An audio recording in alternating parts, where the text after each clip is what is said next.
may begin.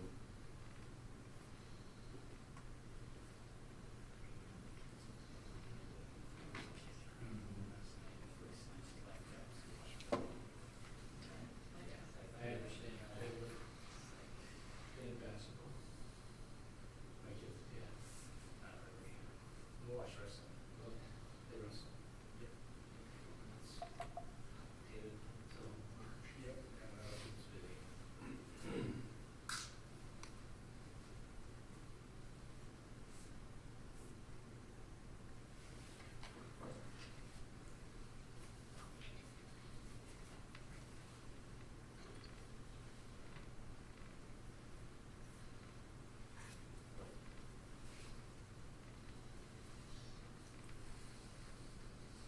Oh, it's 6 o'clock.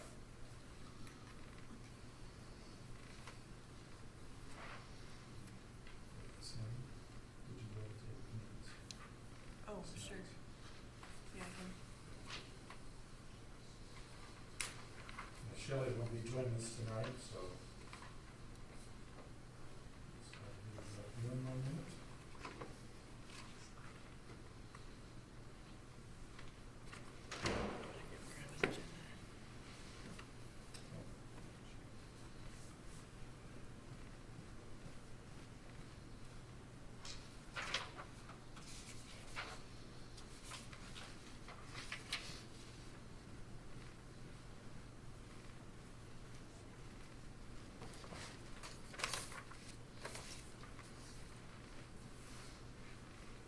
Did you send an email saying that Shelley can do the minutes from the video?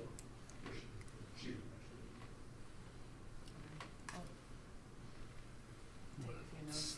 Again. So, Yeah.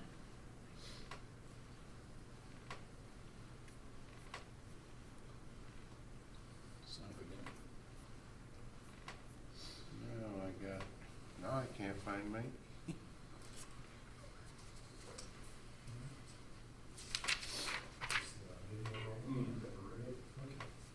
Good evening, everyone. Welcome to the Atkins City Council meeting for Tuesday, December 9th, 2025. The time has arrived for our meeting to begin. We'll begin with the Pledge of Allegiance. I I pledge allegiance to the flag of the United States of America and to the republic for which it stands, one nation, under God, indivisible, with liberty and justice for all.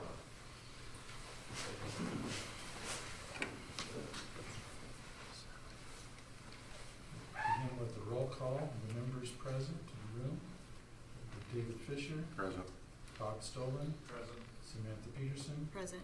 Trevor Dursky, Present. H.A. Bell, Present.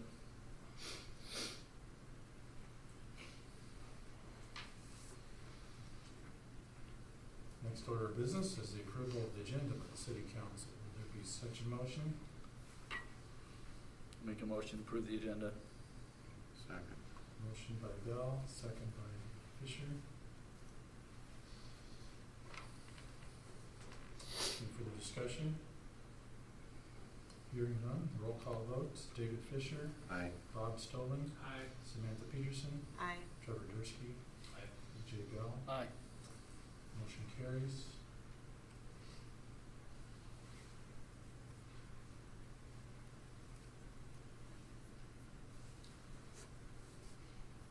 All right, this time I have a citizen's opportunity to address the City Council on any items that are not on the agenda. In conformance with Iowa Open Meetings Law, no action or deliberation can occur on items presented.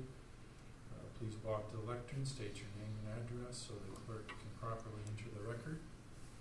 Speakers are encouraged to limit comments to no more than 3 minutes.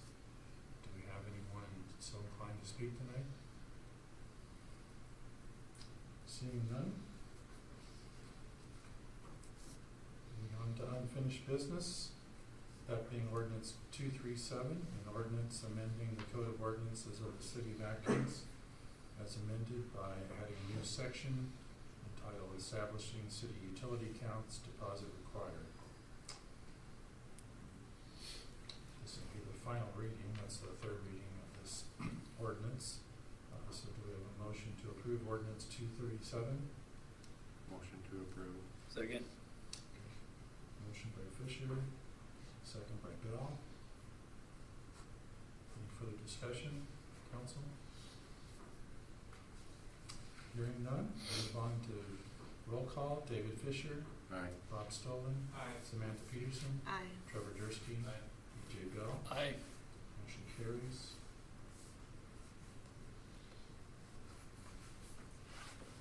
And move on to number 5, new business. That's resolution 2025-1201.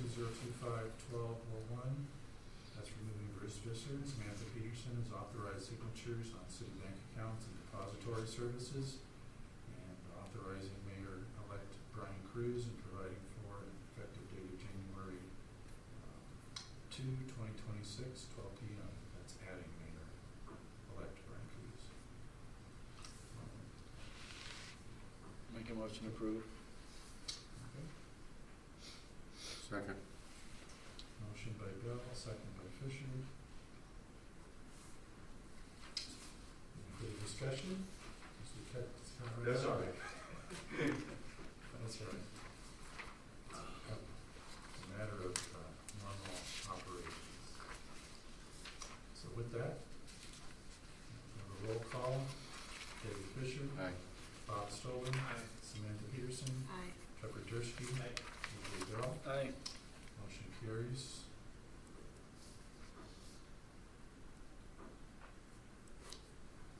Okay, move on to resolution 2025-1202, that's establishing a petty cash fund. And with this one, Scott, over to you. Yep, thank you, Mayor. Council, you got a copy of Resolution 2025-12-02. City Clerk's Office currently maintains a petty cash fund for several purposes, of course, such as making exchange for walk-in customers, paying for claims as needed, such as postage, those kinds of things. And those are in cases where it's really impractical to issue a check or go pay for it with a credit card. So that's the main purpose of the petty cash fund there. The auditors working on fiscal year 25 audit and request a copy of our city petty cash fund. We weren't able to locate that.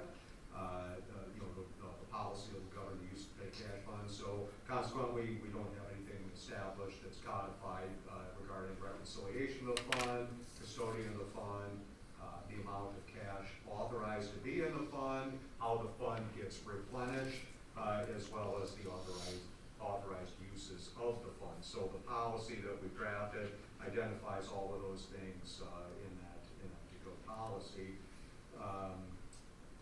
Also establishes a minimum, as I mentioned, minimum threshold of $200, so the petty cash fund would have $200 in it. And again, that's in situations, we think that's an adequate amount.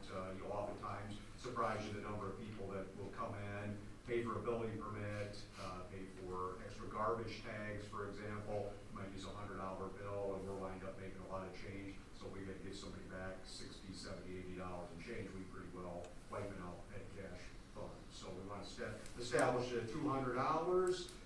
Just going through the policy just a little bit here quickly. I think I just kind of point out that the clerk treasurer is the authorized custodian of the fund. In terms of the reconciliation of the petty cash fund, we would have that be done at the end of every month, at year end, as well as any time there's any turnover at City Hall. In terms of reimbursements, we'll use this petty cash fund to reimburse for making small purchases. Always the petty cash fund has to equal the amount of cash on hand, and verified disbursements have to equal that $200. So that's probably about it. We did buy a new petty cash fund box. The one we had there before really was not a very secure box in and of itself, so we got a nice one with a box, and we got different drawers for the cash and so forth. So definitely a step up there, keeping the locked drawers. If anybody has any questions on that one, I don't know for sure if the audit will make any mention of the fact that we didn't have that policy, but at least we're out in front of it now and adopting the policy.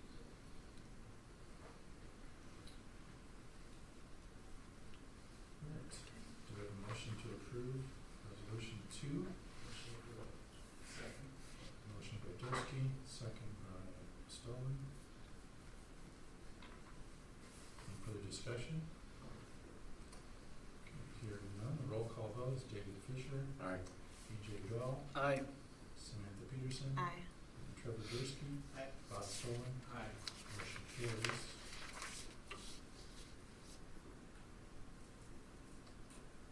And moving on to item number 5C, that's a request from Fremont Township regarding property located in Green Avenue.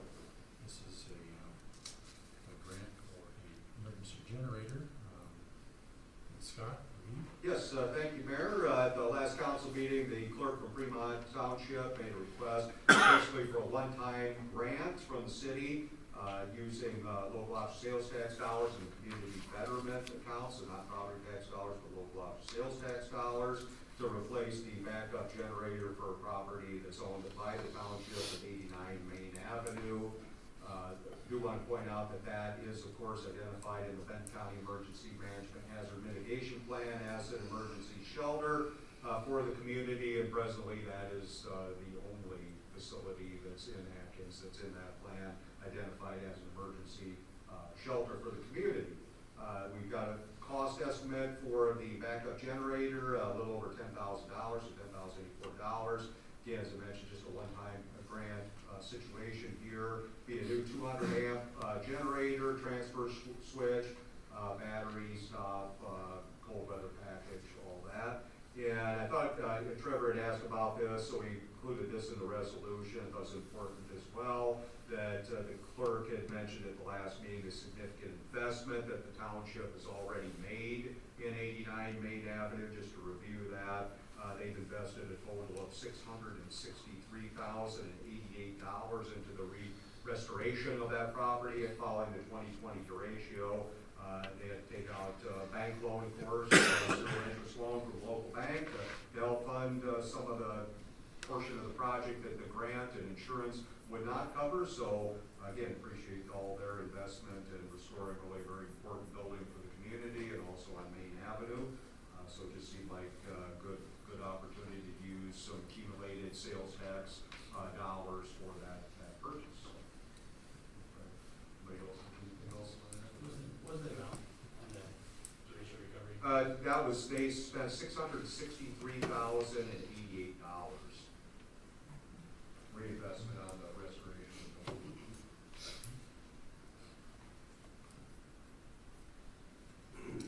Okay, would the council entertain a motion to approve resolution 2025-1203, authorizing the one-time grant? Motion to approve resolution 2025-1203. Second. Motion by Stallman, second by Dursky. Any further discussion? Okay, hearing none, the roll call, David Fisher, Aye. BJ Bell, Aye. Samantha Peterson, Aye. Bob Stoll, Aye. Trevor Dursky. Aye. Motion carries. And moving on to item number 5D on the agenda, that's the approval of agreement with Iowa Codification for codification services to update the city's code of ordinance and recodified 2005 Atkins Code of Ordinances. Scott, review. Thank you, Mayor. This is definitely one of the high priorities that the council had established was recodification. I think you've been talking about for quite some time. Recodification of the city's code of ordinances. Current code, of course, is 2005. There's a chapter in the code that requires that to be recodified every 5 years. Doesn't mean that the ordinances that we pass are not valid just because we haven't codified it, but it's by law supposed to be recodified every 5 years. So I think off and on over the years, it's kind of suffered a number of setbacks. It started and stopped, and there's some false starts there. But we've got a proposal to kind of reinvigorate that process. I mentioned that briefly at the last council meeting for Iowa Codification. I just add that I've worked with them many times throughout my career. Shelley has as well. And I spoke to them several times about the project, and they're excited to see it get going again. So that definitely needs to be a high priority project for us to get that code completed. So got a proposal in your packet from Iowa Codification, $5,800 to recodify the city's code of ordinances. Obviously, there's been a number of legislative legislative changes and updates, as well as ordinances that we have passed. That part of the codification process is to go through all of that, bring it up to current Iowa code standards, and then it gives us a great opportunity to review some of our ordinances and ensure that they are what we want them to be and up to date with where we want them. So just a really good process to go through. So it also gives us a chance to, in the communities I've worked in,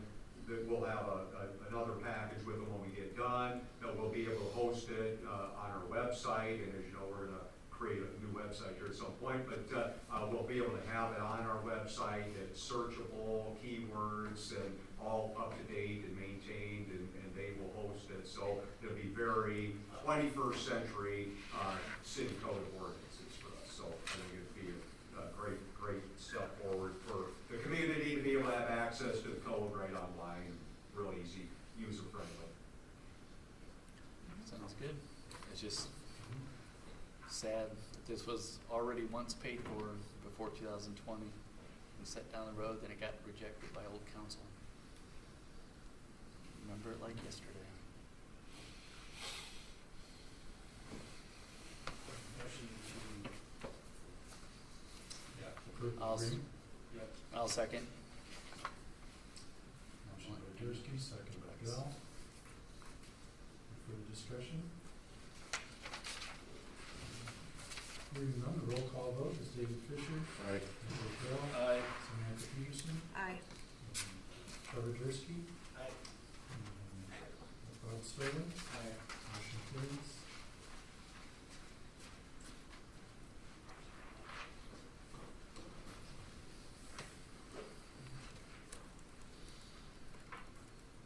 Moving on now to item number 6, that's the city administrator report. Scott? Yes, thank you, Mayor. Just run through a few items here real quickly. Council, as you know, from previous meetings, reported on working on the fiscal year 25 municipal audit report with Bonsack and Cromwell.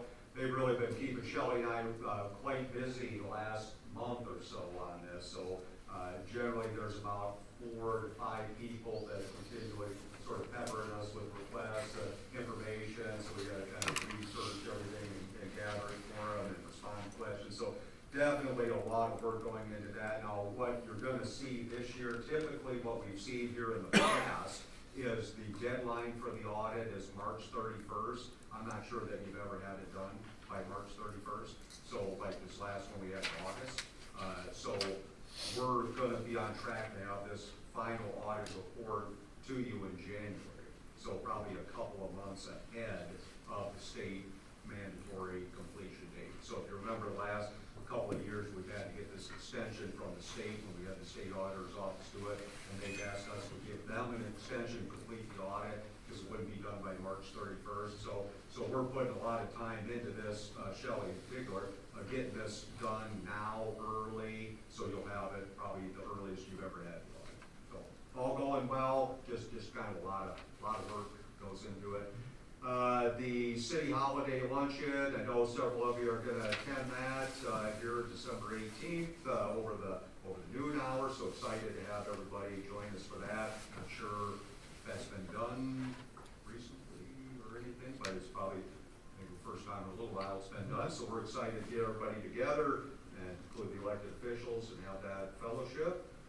I did want to mention, we got that go ahead with the position last time, but I wanted to clarify too, before I posted it, that is also the Public Works Director. So when we talked about wastewater, water superintendent, that does also mean Public Works Director. So I just want to make sure everybody's clear on that. So that is the person that would be in charge of the staff. So before I posted it, I just want to make sure everybody was clear with that. So that is the person that would report to me, that oversees the staff. So I think I just mostly talked so much about water, wastewater last time, but that does also serve as Public Works Director. So that's the way I'll advertise. I just want to be full disclosure when I do that. If you see the ad, it says water, wastewater / Public Works Superintendent, that's where I'm at. So we hope to get that out here real quick. The holiday hours for the office here, we have in our handbook, we get Christmas, the employees get Christmas Eve and Christmas Day off. we're gonna kind of change that up a little bit. So instead of Christmas Eve, we're gonna be open quite a bit more than what we might otherwise be open. So like on Christmas Eve, we'll have people here on Christmas Eve. So even though in our handbook says we have that as a holiday, I'll for sure be here. We're gonna have other staff here as well on Christmas Eve. It's probably gonna work like 7 to 2 on Christmas Eve. Then we'll be closed on Christmas Day, and then we'll have people here the day after Christmas as well. So probably again 8 to 3 day after Christmas. So again, the handbook says close Christmas Eve and Christmas Day, but we're gonna be open really as much as we can except Christmas Day. And then just a quick update, meeting on office furniture. We met with a representative I worked with up in Clear Lake for the fire department office furniture, but we do have some needs over at City Hall and Library, so we showed her kind of some ideas that we have over there to eventually get like the new back door put in there. So we want to maybe use the limited space that we have there a little more efficiently than what we have. So for example, like the desks that we have out in the lobby area there don't have any drawers underneath them for filing. There's nothing for above filing. So we're looking at some new desks to where we can eliminate some of the file cabinets that we have by just using the space that we have a little better, more efficiently. So. And that's about it.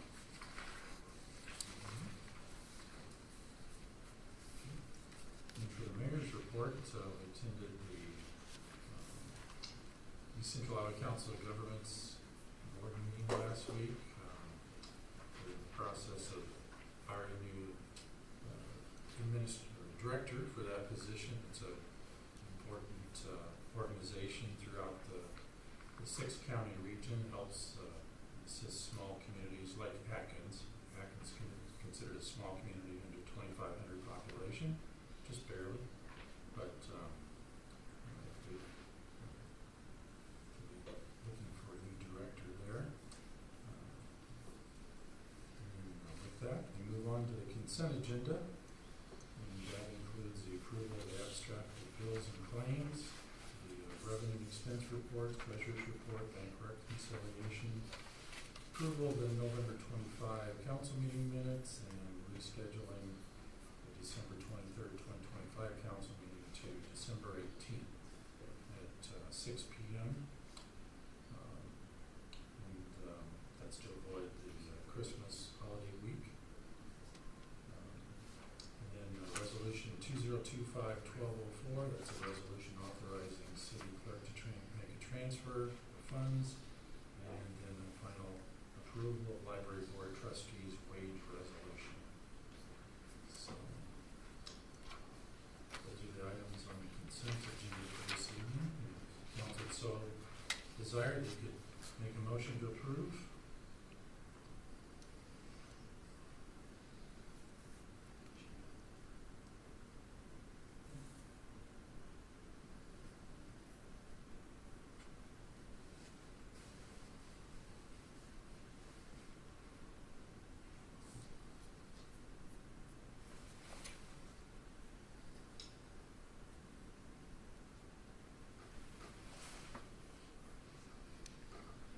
I'll make a motion to approve. Motion by Peterson.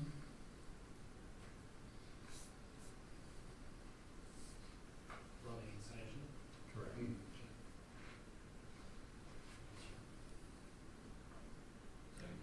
Thanks. Second by Dursky. Any further discussion? Yeah, Any others? Scott, you made a comment on this approval for the library board of trustees wage resolution. I agree with you. If it don't need to be on here,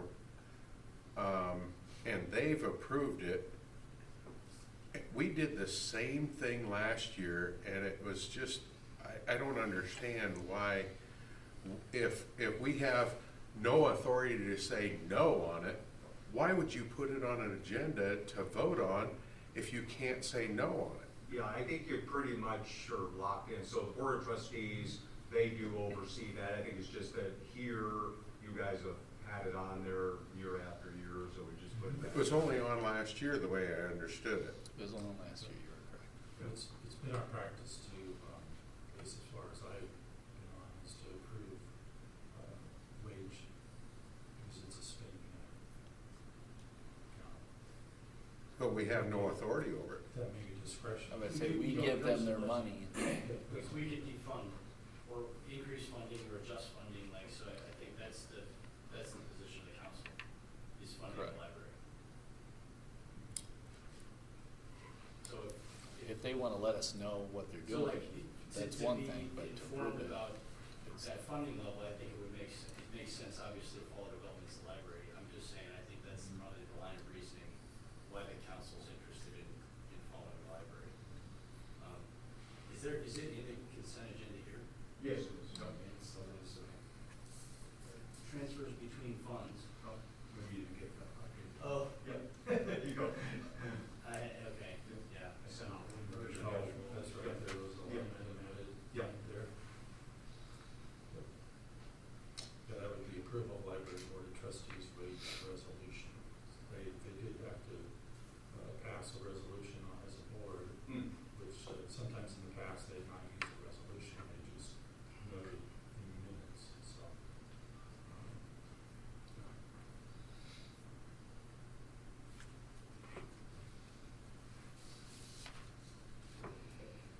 Any other comments? When did that email come? What's the specific item? Approval of the. That was mine. For the library, it just says Yep. approval of library board of trustees wage resolution for the library staff. Yeah, Looks like we he get sent the minutes, email I out think yesterday. As long as Bianchi's sending us the minutes, that's good enough for me. I'm fine with Going for it. taking it off of the agenda for the council. Yep, yep. Yeah, I don't have a problem with Dave's idea. I But think- next year And we then will Doug have- even talked to us like last year a little bit about it, you know, cause Yeah. like The- Doug's the like the minutes- same thing, it doesn't need to be on there. Who said that? Doug. Oh, Doug. Yeah, we talked about it last year. Okay, The minutes email are helpful So, for Pam, if she hears this. I enjoy it, I enjoy reading the minutes, that way you know where you stand there, that's a good idea. I've never really understood this, and I really never got a good answer last year. Then your comment really sparked it with me, it was like, we really don't need to Really be don't. doing this, and I agree. I didn't know Doug had given a similar opinion, but yeah, that would be my opinion as well. Sorry for dragging that out, but I just don't, I agree with you, I don't think it should be on here, and that's just my opinion as well. Any further discussion? Okay, hearing none, the roll call vote is David Fisher, Aye.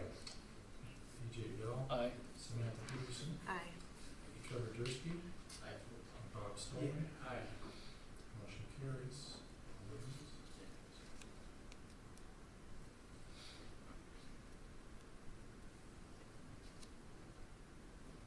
moving on then to item number 9, other business. Council.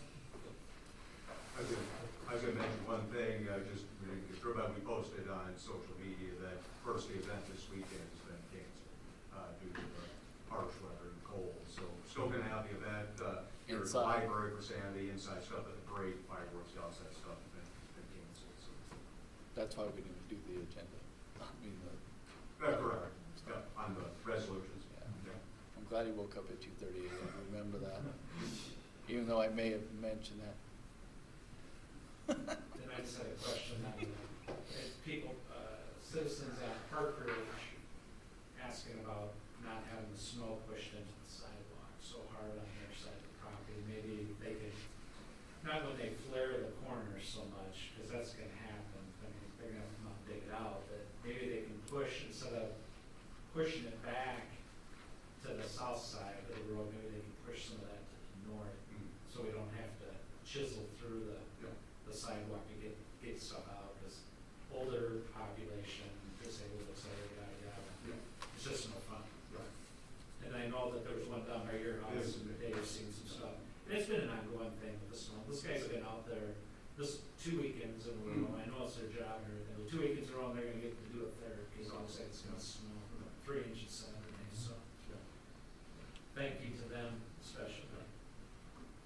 just would also remind people to, we sure appreciate the cooperation on sidewalks, you know, got people out there that are not done yet, and, you know, we don't wanna have to send notices and things, but so just prefer a gentle approach to it, but if we get some folks to kind of clean up those sidewalks. It was also brought to my attention by a citizen that inquiring about having a skating arena. They think that it would be nice to have one in the park. Now, I don't know how that needs to be even discussed. If it's from a insurance standpoint, would that be an issue as well? There's a lot involved there, but it was brought to me, it would be a nice little addition somewhere within the community, and they brought up the park. Well, again, I don't know. I said that I would bring it here and just throw it out at the end of the meeting. And that's, I don't know where we can go with that, even if we want to go with something like that, so. We know Ely has one, Yeah. and that'd be somebody to reach out to. Yeah, we have one put, you know, I was always thinking about the soccer field area over there. We flooded, we had an area that kind of had some berm around it, and we flooded in the winter, and it turned out to be a great little. Apparently, I don't know if they got their idea from Ely, but they said that apparently it's like, almost like a swimming pool that they flood this little Yeah. small area. Yep. It's like a And- tennis court over Yep. there, I think. Yeah, Cause they can put up hockey boards and stuff. for the little Yeah. kids, Yeah. And Marion's got one. Yeah, they do. Dave, they have one in Galva. yeah, Yeah. yeah, I remember that. Yeah. Very popular.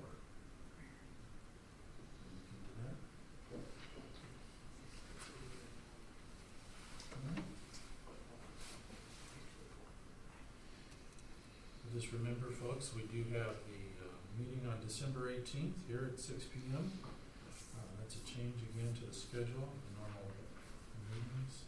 And with that, On that one, Mayor, if I might, be Yes. remiss on the 18th, just to remind everybody at that meeting, we do have outgoing members at that meeting, and then we'll be swearing in incoming members at the end of that meeting. So hope to have a nice turnout with family members, and at that meeting, it's kind of a big deal, so look forward to that. You're making the coffee, is that what I heard? And I'll get that expense account bill. I see coffee over there now.